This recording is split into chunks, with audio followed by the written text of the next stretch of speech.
안녕하세요. 오늘도 사연살롱을 찾아주셔서 감사합니다. 결혼 5년 차 여성이에요. 누군가 그러더라고요. 나를 가장 아프게 하는 사람은 바로 내 곁에 있는 가족이라고요. 예전엔 그 말이 이해가 안 됐어요. 세상이 나를 버려도 끝까지 나를 믿고 감싸줄 사람은 가족뿐이라고 믿어 의심치 않았으니까요. 물론 아직도 그 믿음에는 변함이 없지만 절대적인 믿음은 아니에요. 얼마 전 저희 시댁에서 벌어진 일을 보고 뼈저리게 느낀 바가 있거든요. 사실 이렇게 사연을 보내야 할 사람은 제가 아닌 제 시누이일 거예요. 전 그저 주변인일 뿐이니까요. 저는 중학교 동창과 결혼했어요. 그렇다고 해서 중학생 때부터 시작된 수뇌부로 결혼까지 이어진 건 아니에요. 오히려 그 반대였어요. 중학생 땐 남편한테 관심이 1도 없었으니까요. 당시 남편은 중학생 치고 키도 작고 눈에 띄는 타입이 아니었어요.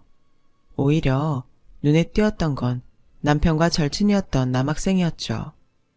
저는 그 남학생한테 잘 보이고 싶어서 친구인 제 남편한테 일부러 말을 걸곤 했는데 그 바람에 오해가 생긴 거예요. 남편이 제가 자기를 엄청 좋아하는 줄 착각하게 된 거였죠. 나 참 어이가 없어서 왜 여자들 중에는 자기가 진짜 좋아하는 사람한테는 말도 못 걸고 그 옆에 있는 친구랑 더 친한 척하는 사람들이 있잖아요. 제가 바로 그런 과였어요. 옆에 있는 친구를 통해 내가 좋아하는 사람에 대한 정보를 알아내기 위해서 말이죠. 한마디로 제 남편은 저한테 그런 존재였어요. 남편이 저에 대해 엄청난 착각을 하는 줄도 모른 채 저는 남편과 친해졌고 그렇게 이어진 인연은 같은 고등학교에 진학하면서 성별을 초월한 절친으로 발전했어요. 우린 서로를 의지해 힘든 고3 시절을 버텨낼 수 있었고 각자가 바라던 대학에 들어갈 수 있었어요. 남편과 제가 정식으로 사귀게 된 건 수능을 마치고 인생에서 가장 한가한 시절을 보내던 때였어요. 학교엔 딱히 수업도 없이 출석만 하면 되는 때라서 남편과 저는 햄버거집 아르바이트를 하기로 했어요. 남는 게 시간이었던 때라 용돈이라도 벌자는 생각이었죠. 그런데 그곳 점장 성격이 지랄 맞아서 생각보다 일이 너무 힘든 거예요. 일이 힘들다기보다는 점장 기분을 맞춰주는 게 힘들었다고 해야 맞는 말이겠네요. 아무튼 일한 돈을 받아야 한다는 생각에 일을 악물고 참고 있었는데 점장이 자기 실수를 저한테 떠넘기곤 오히려 덤탱이를 씌워서 돈까지 물어내라고 하지 뭐예요. 그동안 부모님한테 용돈이나 받고 살았던 처지라 그 상황을 어떻게 처리해야 할지 몰랐던 저는 억울한 마음에 눈물만 뚝뚝 흘리고 있었죠. 더러워서 그만둔다는 심정으로 그만두겠다고 했더니 점장은 마치 기다렸다는 듯이 그러는 거예요. 그만두는 건 상관없는데 너 때문에 손해본 금액은 제하고 줄 테니까 나중에 딴소리 하지 마. 그러면서 저 때문에 버리게 된 식용유값 15만 원을 제하겠다고 으름장을 놓았어요. 한 달 꼬박해도 50만 원이 채 안 되는 금액에서 15만 원을 제하겠다니 완전 날도둑이 따로 없었죠. 그래도 달리 어쩔 수 없어서 알겠다고 하려고 했는데 남편이 끼어들었어요. 그러지 마시고 CCTV부터 돌려보죠. 자영이는 분명히 업자한테 폐식용유를 넘겼다고 했거든요. 그러니까 정 그 돈을 받으시겠다면 점장님 말대로 자영이가 새 식용유를 업자한테 넘겼다는 영상을 보여주세요. 홀은 물론 주방이랑 창고까지 CCTV 설치돼 있으니까 영상 보면 단번에 알 수 있는 거잖아요. 안 그래요? 그러자 갑자기 점장이 얼굴을 붉히며 요즘 애새끼들은 잘못을 해놓고도 뻔뻔하게 이를 데가 없다는 둥 욕설을 퍼붓기 시작했어요. 저를 비롯해 알바생들은 서슬퍼런 그 모습에 움츠러들었죠. 딱 한 사람, 제 남편만 빼고요. 남편은 고개를 빳빳이 들고 따졌어요.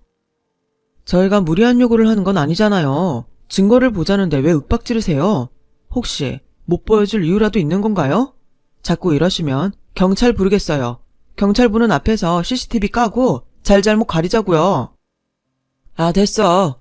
니들처럼 싸가지 없는 놈들 필요 없으니까 당장 그만둬. 자영이 네가 손에 끼친 돈은 점장이 내가 채울 테니까 당장 나가라고. 경찰을 부르겠다는 말에 점장은 배상금도 포기하겠다고 했지만 그 모습이 더 의심스러웠던 저와 남편은 끝내 경찰을 불렀어요. 그리곤 제 실수가 아닌 점장이 그동안 가게 물품을 빼돌려왔다는 사실을 알게 되었죠. 그 일로 점장은 절도죄로 끌려갔고 우여곡절 끝에 저와 남편은 한 달간의 아르바이트 기간을 다 채우고 온전히 급여를 받을 수 있었어요. 그리고 저는 그날 누구보다도 용감히 제 편을 들어주었던 남편한테 반했고 우리는 그 일을 계기로 사귀게 됐어요. 남편이 먼저 사귀자고 했는지 제가 먼저 사귀자고 했는지는 솔직히 기억이 안 나요. 그냥 누가 먼저랄 것도 없이 자연스럽게 그렇게 됐거든요. 그런데 남편은 생각이 다르더라고요. 먼저 좋아한 건 너였잖아. 중학생 때부터 내가 나를 졸졸 따라다녔던 거 기억 안 나? 그건 오해라니까. 난 네가 아니라. 암튼 너 쫓아다닌 거 아니야.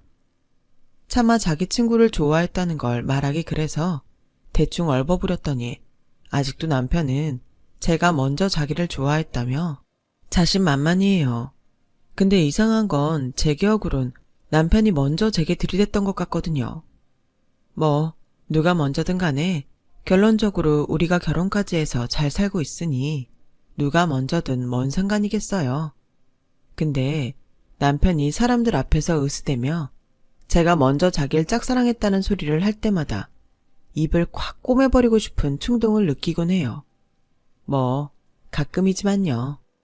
아무튼 저와 남편은 이듬해 봄에 나란히 대학에 입학했고 학교는 달랐지만 학교가 가까워서 대학 생활도 거의 함께 하다시피 했어요.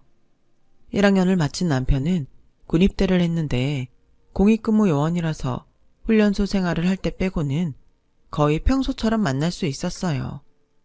남편의 근무지가 덕수궁이었거든요. 그래서 남편 군 시절에 고궁 데이트를 엄청 했던 기억이 나네요. 남편보다 먼저 졸업한 저는 그에 바로 취직을 했어요.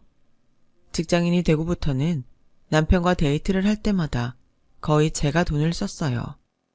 처음엔 제가 돈을 쓰는 게 미안하고 자존심도 상했는지 자기도 없는 돈에 쓰려고 들던 남편은 반년 정도 지나자 의뢰 데이트 비용은 제가 내는 걸로 인식하는 것 같더라고요.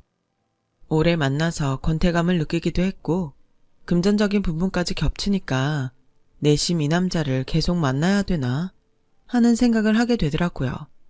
그래서 사소한 일로 자주 말다툼을 하게 됐고 그러다 헤어지게 됐어요. 처음엔 솔직히 허전함보다는 해방감이 더 컸어요. 그동안 한 번도 못 해봤던 소개팅도 나가보고 직장 동료와 썸도 타고 했죠. 그러다 대학 동기 결혼식에서 남편과 재회하게 된 거예요. 그 사이 대학을 졸업하고 직장인이 된 남편은 그동안 제가 알던 그 사람이 맞나 싶을 정도로 많이 변해 있었어요. 얼굴이 변한 건 아니고 양복을 입으니 전보다 많이 의젓해 보이기도 했고 취업에 성공해서 그런가 표정부터 여유가 있어 보이더라고요. 헤어질 땐 지긋지긋했는데 2년 넘게 못 보다 보니 새로웠어요. 그건 남편도 마찬가지였죠. 그날 만남으로 서로에게 다시 설레게 된 우리는 이후 우연을 가장해 몇 번 더 만났어요. 통화 중에 제가 컴퓨터가 고장이 나서 주말에 AS 센터에 가야 할 것 같다고 하자 그 주 주말에 남편이 제 원룸으로 찾아왔더라고요. 1시간가량 이것저것 손본 후에야 비로소 컴퓨터는 작동을 했어요. 서비스 센터에 갈 시간과 수리비가 굳은 저는 고마운 마음에 밥을 사기로 했어요. 그렇게 만나서 밥을 먹었어요. 그 다음 주에는 남편한테 시사회 표가 있다고 해서 같이 영화를 보러 갔고요. 그렇게 몇 번 데이트 비슷한 만남을 갖다가 다시 만나게 되었죠. 그렇게 몇 년 연애를 하다가 우리는 결혼을 하게 되었어요. 중학생 때부터 오래 만나왔지만 남편 가족들과 만날 기회는 없었어요. 다행히 2살 어린 시누이가 저랑 같은 중고등학교를 나와서 학교에서 몇 번 만난 적은 있었어요. 그렇다고는 해도 대화를 나눠본 적도 없었으니 초면이나 다름없었죠. 제 절친 동생이 시누이랑 같은 학년에 다닌 덕에 건너 시누이에 대한 얘기는 전해들을 수 있었어요. 동급생들에 비해 키도 크고 얼굴도 예뻐서 유명했다고 하더라고요. 그런데 성격이 워낙 내성적이라서 남학생들이 다가오면 질색을 하고 도망치기 일쑤였대요. 성적은 그저 그랬고 외모 빼고는 교실에 있는지도 모를 정도로 존재감이 없는 학생이었다더군요. 내 동생이 그러는데 성격이 소심해서 그렇지 나쁘진 않은가 봐. 대학 떨어지고 재수해서 전문대에 들어갔다고 하더라고. 아마 유아교육과 나왔을걸? 친구 말대로 시누이는 유아교육학과를 졸업하고 유치원 교사를 하고 있었어요. 아이들이 워낙 좋아해서 박봉에 일은 힘들지만 꽤 만족하고 있었죠. 얼굴이 예뻐서 그런가 아이들이 그렇게 좋아한다고 그러더라고요.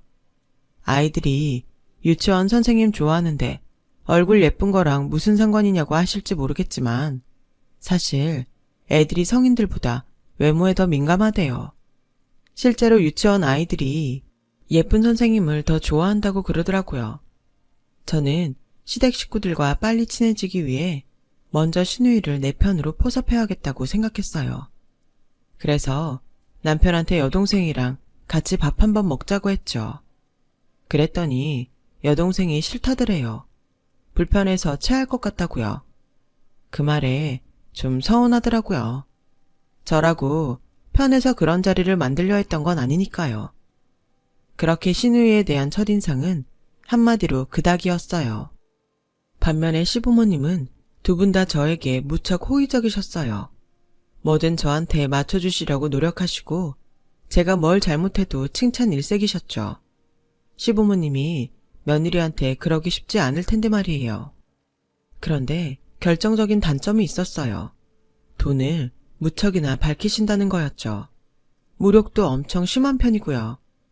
처음 인사드리러 갔을 때 제가 사간 선물을 보시곤 대뜸 얼마짜리냐고 물으셔서 당황했던 기억이 나네요. 비단 그것뿐만이 아니었어요. 2분 모두 모든 걸 돈으로 환산해서 가늠하는 버릇이 있으시더라고요. 예를 들자면 드라마를 보시다가 거실 소파가 나오면 예쁘다거나 내 스타일이라거나 하는 말이 아닌 저거 한 300만 원은 돼 보이지? 아침 드라마에 나오는 소파는 못해도 돈 1,000원 돼 보이더라고. 그리고는 말미에 꼭 이러세요. 얘 아가, 너 시집 올 때 말이다. 우리 집에 저 소파 하나 들여놔주면 안 되겠니? 나도 잘난 며느리 덕에 저런 소파에 좀 앉아보자꾸나. 무력뿐만 아니라 염치도 없었어요. 그건 아버님도 마찬가지였죠. 그래, 하는 김에 저 TV도 하나 해주렴. 내가 눈이 침침해서 이젠 큰 화면으로 봤으면 싶구나. 자기 부모님의 염치 없는 모습에 남편은 제 눈치를 보며 제발 이러지 마시라고 만류했어요. 왜들 이러세요? 소파랑 TV 바꾼 지 얼마나 됐다고. 처음 인사드리러 온 사람한테 이게 무슨 실례냐고요. 예, 엄마가 뭘 그렇게 실례되는 말을 했다고 이 난리니? 난 그저 혼수하는 김에 해오면 어떠냐. 말만 꺼내본 건데 누가 보면 내가 못할 말이라도 한 줄 알겠네. 끝까지 자신들의 행동이 잘못된 것도 모르는 2분한테 남편의 말은 공허한 외침에 불과했어요. 시어머니는 제가 혼수 준비를 할 때도 굳이 따라오셔서는 보는 족족 자기도 사달라고 떼를 쓰셨거든요. 보다 못한 엄마가 소파를 사드리기로 하자 그제야 피곤하다며 돌아가셨어요. 사실 시어머니의 막무가내식 사조 버릇은 이게 처음이 아니에요. 상견례가 있던 날 저희 엄마 목에 걸린 목걸이를 보자마자 그러더군요. 사부인, 그 목걸이는 얼마나 합니까? 줄이 굵은 게 꽤 비싸 보이네요. 나도 저런 거 하나 목에 걸어봤으면. 그거 얼마 주고 하셨어요? 안 비싸면 저도 하나 해주세요. 글쎄 이랬지 뭐예요. 대놓고 사달라는 말을 아무렇지 않게 하는 시어머니를 보고 저희 엄마는 황당한 표정으로 눈만 꿈뻑거렸어요. 그 순간 남편이 끼어들어 자기 엄마가 농담을 잘하신다며 분위기를 바꾸지 않았다면 정말 난처한 상황이 연출됐을 거예요. 자식들 혼자 얘기하자고 만난 자리서 시어머니가 처음 했던 말이 저희 엄마한테 목걸이 사달라는 말이었다니 정말 어이가 없었죠. 이후로도 시어머니는 자기 눈에 비싸고 좋아 보이는 것들만 보면 때와 장소를 가리지 않고 사달란 말을 쉽게 하셨어요. 그래서 남편한테 그 일에 대해 투정을 부렸더니 자기 부모님이 워낙 없이 살아와서 물건에 대한 집착이 있어서 그러는 거니까 이해해 달라더군요. 아무리 그렇다고 해도 그런 분들을 처음 보는 저로서는 좀 힘들었어요. 저희 부모님도 젊은 시절 서울로 상경해 가정 고생해가며 자수성가하신 분들이지만 그렇다고 남들 앞에서 매번 돈돈거리며 속물적으로 굴지는 않으시거든요. 그래서 결혼을 하기 전엔 그 부모를 보고 판단하라는 말이 있나 봐요. 아무리 30년 넘게 남으로 살던 사람들이라서 비슷한 것보다는 다른 게 더 많을 거란 건 이해하지만 그래도 이건 정말 제가 이해할 수 있는 수준이 아니었어요. 그런데 그 정점을 찍는 사건이 벌어진 거예요. 바로 제 시누이의 결혼이었죠. 모든 부모님들이 다 그렇듯 저희 시부모님도 딸 결혼 걱정을 많이 하셨어요. 나이가 차도록 연애도 않고 일만 하고 살았으니 더 그랬죠. 그러던 어느 날 어머님이 사진을 한 장 들고 오신 거예요. 마땅한 선자리가 났다면서요. 마침 주말이라 시댁에 들러 함께 점심을 먹고 있던 저희 부부도 사진을 보며 어떤 남자인지 탐색을 시작했죠. 어머님 말로는 시누이와는 12살 띠동갑으로 그동안 일에 빠져 사느라 혼기를 놓친 남자라고 했어요. 대신 자기 앞으로 된 아파트 한 채와 유명 커피 전문점이 입점해 있는 건물을 하나 가지고 있다더군요. 재산이 못해도 100억은 될 거라며 엄청 좋아하셨어요. 돈 있는 집 자식이라 결혼만 하면 평생 돈 걱정은 없을 게다. 게다가 시아버지가 엄청 알부자라 강남이랑 목동 쪽에 건물도 몇 개 가지고 있다는구나. 자식이라곤 아들 하나뿐이니 그 많은 재산 누구한테 가겠니? 강남에 있는 상가 건물은 목이 좋아서 1층에 커피 전문점을 하나 차리면 딱이겠더라. 아름아, 이번 혼자 꼭 해야 돼. 눈 씻고 찾아봐도 이런 혼처 없다. 네가 학벌이 변변하니 그렇다고 벌이가 좋니? 말이 유치원 선생이지 월급도 편의점 아르바이트생만도 못하잖아. 이참에 부잣집에 시집가서 고생 그만하고 편하게 살아. 너 어릴 때 돈이 없어서 남들 다 가는 유치원도 못 보낸 게 엄마가 얼마나 한이 되는지 아니? 그러니 넌 부잣집에 시집가서 나중에 네 아들 딸한테 다 해주고 살아. 이 엄마 소원이다. 평소 돈돈거리는 시어머니였지만 딸을 사랑하는 마음은 여느 엄마들과 다르지 않았어요. 그런 시어머니 마음을 알았는지 시누이는 선을 보겠다고 했어요. 시누이와 선을 본 남자는 나이는 많았지만 관리를 잘해서 그런지 시누이와 띠동갑이란 생각이 안 들 정도로 젊어 보였어요. 거기다 돈의 힘인지 연륜에서 묻어나는 건지 모르겠지만 사람이 꽤 여유로워 보였어요. 거기다 시누이가 마음에 쏙 들었는지 예비 처가에 아낌없이 쏟아붓더군요. 집에 들릴 때마다 값비싼 선물 공세를 했어요. 시어머니 명품 백에 시아버지 명품 양복은 물론 저희 부부 선물도 빼놓지 않았죠. 그런데 언제부턴가 시누이 표정이 그리 밝아 보이지 않았어요. 무슨 일이 있냐고 해도 그저 힘없는 미소만 보일 뿐 아무 말도 않더군요. 하루는 남편한테 그 얘기를 했더니 남편이 뜸을 들이다 어렵게 말했어요. 사실 아름이는 내 친동생이 아니야. 내가 3살 무렵 누가 우리 집 앞에 아름이를 두고 갔대. 당시 시어머니가 막 유산을 한 상태였는데 평소 딸을 원하기도 했던 터라 아이를 시설에 보내지 않고 직접 키우기로 하셨다나 봐요. 남편 말로는 결혼할 때가 되니 친부모 생각이 나서 그러지 않나 하더군요. 뜻밖의 시누이 출생의 비밀에 저는 놀랄 수밖에 없었어요. 남편은 제게 부모님과 여동생 앞에선 모른 척 해달라고 했어요. 그리고 몇 달 뒤 상견례가 있었는데 그 자리에 가서야 시누이 표정이 왜 그렇게 어두웠는지 알 수 있었어요. 신랑 측 가족석에는 유치원생 또래의 남자아이가 한 자리를 차지하고 있었어요. 듣기론 자식의 아들 하나뿐이라던데 그렇다면 손주도 아닐 테고 도대체 누굴까 궁금하더라고요. 혹시 남편은 알까 싶어 물었더니 남편도 고개를 가로젓더군요. 그런데 사실 나이 차이가 많이 나서 처음엔 걱정을 많이 했는데 다행히 직업이 유치원 선생이라고 해서 그렇다면 믿어볼만 하겠다 싶더군요. 우리는 다른 거 안 바래요. 혼수도 필요 없고 예단도 필요 없어요. 그저 우리 손주 지유만 잘 키워준다면 그걸로 충분해요. 말이 결혼이지 산 거는 얼마 안 돼요. 애 앞에서 할 말이 아니라 자세한 얘기 못하겠지만 우리의 잘못으로 헤어진 거 아니에요. 그러니까 걱정은 안 해도 돼요. 맙소사, 그러니까 한마디로 애 딸린 돌싱남이란 얘기였어요. 그런데 기가 막힌 건 그 다음이었죠. 저희 시부모님은 이미 그 사실을 알고도 이혼사를 추진했다는 거예요. 제 딸이라서 자랑은 아닙니다만 우리 애가 애들을 무척 좋아해요. 유치원 선생도 다 애들이 좋아서 된 거라니까요. 데리고 살아보면 아시겠지만 절대로 후회 안 하실 겁니다. 오시장에 소팔러 나온 사람처럼 시어머니는 입에 침도 안 바르고 자기 딸의 장점을 어필했어요. 그 모습에 화가 난 건 저뿐만은 아니었어요. 남편은 어머님 말이 끝나기가 무섭게 무서운 얼굴로 시누이한테 물었죠. 아름이 너도 알고 시작한 거야? 너 이 결혼 정말 해도 괜찮은 거냐고.